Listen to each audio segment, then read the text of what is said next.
Hi friends అందరికీ. ఈ పెద్ద గన్ అనేది స్ప్రింకర్. దీన్ని సెట్ చేయడానికి బాయ్ ఇక్కడికి వచ్చిన. ఇది ఎలా కొడుతుందో ఇప్పుడు మీకు చూపెడతా. సెట్ చేస్తున్నా, ఇప్పుడు సెట్ చేసుకుంటున్నా. సెట్టింగ్ ఇది ఇలా ఉంటుంది. ఇది కొట్టేటప్పుడు ఎలా ఉంటుందో చూపెడతా.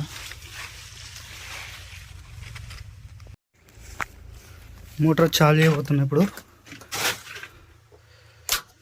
చాలు చేసా, చూద్దాం ఎలా కొడుతుందో. వీడియోని ఎక్కడ స్కిప్ చేయకుండా చూడండి. రైతులకు ఇది ఒక వరమే అనుకోవాలి. ఈ పెద్ద స్ప్రింకర్ అనేది పైకి వెళ్తుంది, ఇది చిన్నది. ఇది అంతా కొడితే కర్ర ఎత్తుకుతలేదు, కానీ నీళ్ళు వెళ్తున్నాయి ఇక్కడికి వెళ్ళి. దీన్ని ఫస్ట్ కట్టుకోవాలి చూసుకోకుండా. తర్వాత స్ప్రింకర్, పెద్ద స్ప్రింకర్ చూడండి.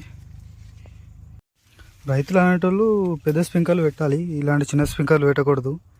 ఇది కర్ర ఎత్తుకుతలేదు, ఇందులోనే కొడుతుంది. ఇలాంటి పెద్ద స్ప్రింకర్లు పెట్టాలి.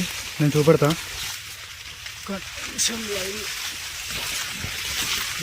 నాకైనా డబల్ ఎత్తున్నది ఫ్రెండ్స్, చూడండి. ఇదే పెద్ద స్ప్రింకర్. ఇలాంటిది పెడితేనే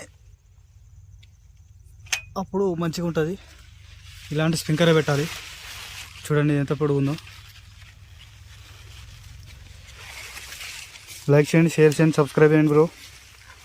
చూడండి ఫ్రెండ్స్, ఇది మూడోసారి ఇందులోకి రావడం.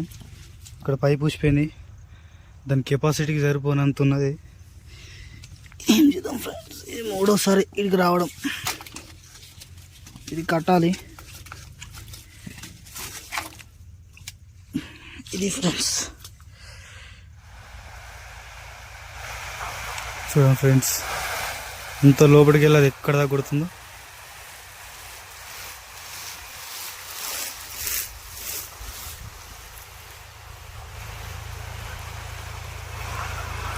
రైతులకు ఇది బెటర్, చాలా వరకు కొడుతుంది, అక్కడ వరకు కొడుతుంది.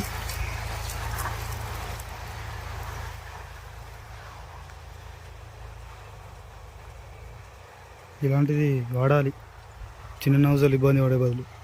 అది కొడుతుంటే ఒక వైబ్రేషన్ బ్రో, అంతే. రైతులకు ఇంతకన్నా మంచిది ఏం కావాలి. ఆ మొక్కల మనిషి కన్నా డబుల్ ఎత్తున్నది. అందులో చిన్న చిన్న నౌజలు వేసుకుంటూ పారేయాలంటే ఎంత కష్టం. ఇలాంటిది ఒక్కటి ఉంటే చాలు బ్రో. ఇది అరౌండ్ ఒక 6,000 వరకు పడ్డది, కానీ శ్రమను మొత్తం తగ్గిస్తుంది. అందుకే దీన్ని తీసుకురావడం జరిగింది. చూడండి ఎంత దూరం కొడుతుందో. తీసుకురావాలి, ఇలాంటిది ఉండాలి రైతుల దగ్గర.